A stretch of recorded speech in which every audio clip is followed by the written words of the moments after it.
我们来看第二位同学，这位同学他在上一次考试是考595分的成绩，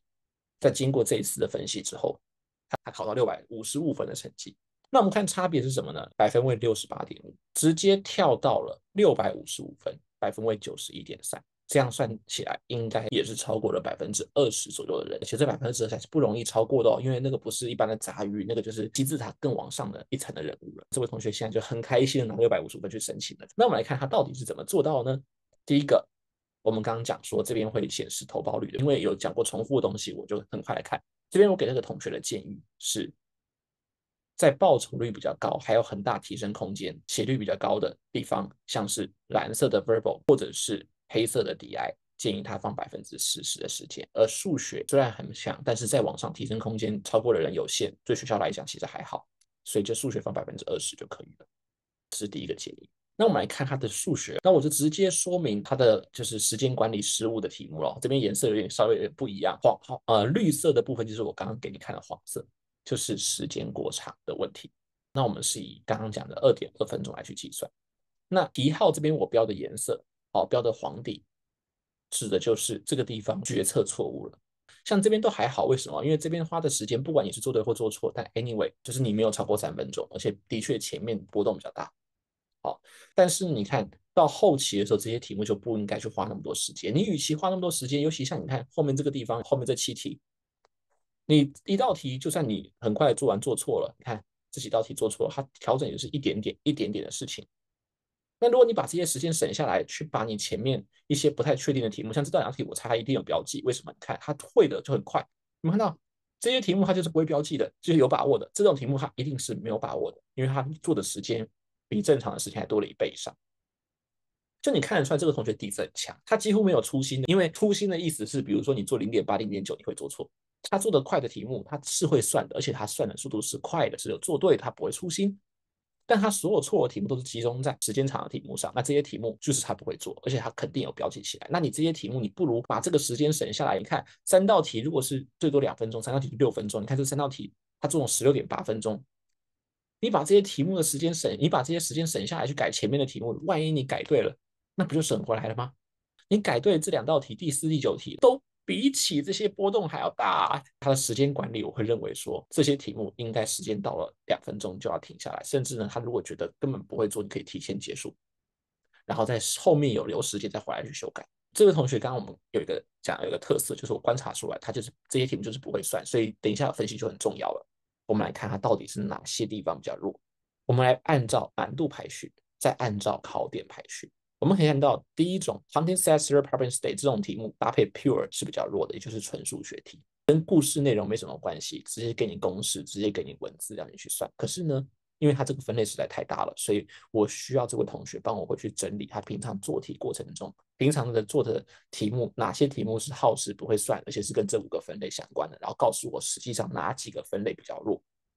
但这种题目它只需要去做顶级难度的题目，就是极难的题目就好，因为你看它错的都是很接近难度的顶尖叫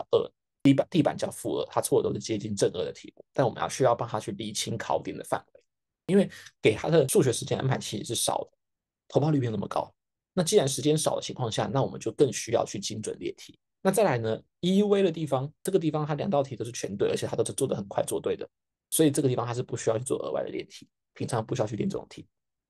好，那再来呢，rates ratio person 的部分呢，速率问题、比例问题，或者是利率百分比问题，这个题目引起了我的注意。你看，难度明显低于其他的题目，1.83、1.89都做对了，1.74却做错了。那我们需要知道这到底是什么题型，因为这有3个分类，它到底是利率问题不够熟，还是速率问题，还是比例问题？所以需要他去回忆考试中这道题目到底是什么题型。如果他回忆不出来的话，就把平常做题记录中这3种类型里面耗时错的最多的一种拿出来，我们平常要专心去练它，而且练的话也是要去练高难度的题目。这个我就会再去问他说，这个地方时间花的比较久，是不是你最后松懈了？有些同学有个习惯，就是说他时间有很多，他可能忘记可以回去修改题目，所以呢，他就会在后面慢慢的越做越悠闲，边做啊，心里分心说等一下考完要吃什么之类的。好，所以我看到后面的时间稍微，尤其是数学拉的比较长，我都会问一下，这边你是自动变慢了吗？还是说你真的是不会，所以多算了一次？那事后证明这个是自己松懈啦，并不是他真的做的很慢，他只是觉得说啊，反正我还剩那么多时间，就是我的时间富翁。不过这一题很好玩，这条题其实不算分的，这我怎么知道？因为我也会去交叉比对一下它的百分位数据。各位你可以看到，在这个地方 value order factor 它有错到一题，但你看它的百分位 value order factor 是满分，那就代表说这道题是不计分的。在旧制里面呢，我们可以确定说计分的题目，好像旧制数学的31题里面呢，总共有3题是测试题，是不计分的，有1/10的比例。新制不知道是几题，但是如果按照这个比例来算，应该会有2题。但它的题目位置会随机出现，为什么？因为测试题的目的是为了那道题目刚被设计出来，它的品质还不确定。好，要让大家试考一下，确定说这道题目 OK 没有瑕疵，然后这道题目呢是真的越聪明的人越会选到正确答案，然后呢每个选项是有足够鉴别度的。好，他也要去帮这道题目定难度，对不对？看哪一个能力的人跟这道题目答的是不分轩轾，那个题目就是那个难度。所以测试题会在考生不知情的情况下随机混在你的正式考试里面，可是你不能猜测它的位置，因为我分析成绩单我都看得出来哪几题是测试题，可是呢每个都不一样，所以你考试不能预先知道。好，但是既然知道是测试题，所以我们的分析就不会把它放进统计，因为测试题有一个特色，就是除了随机之外，除了不算分之外，还有就是它的品质不一，因为它刚设计出来，所以有些时候你做错不是你的问题，是这道题目本身就不会有答案，或者是这道题目本身设计就有瑕疵，所以不用太在意。我最后给他的建议是这样子 ：CSSPS 就是刚刚讲的这种类型，我们要挑到确实的考点，然后呢，但是是 pure 类型题目，但是要做805分的题目，就是顶级难度，因为这边其实都是错顶级难度的题目。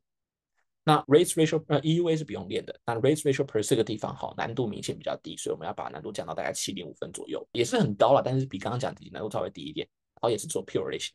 的，不好意思，这边写错了，不是 pure，然后这个应该是做 real 类型的题目。然后再来就是，因为我们中介者会有搭配 H 所做的专属的基金难题跟高频考古题的每日练习，1天12题，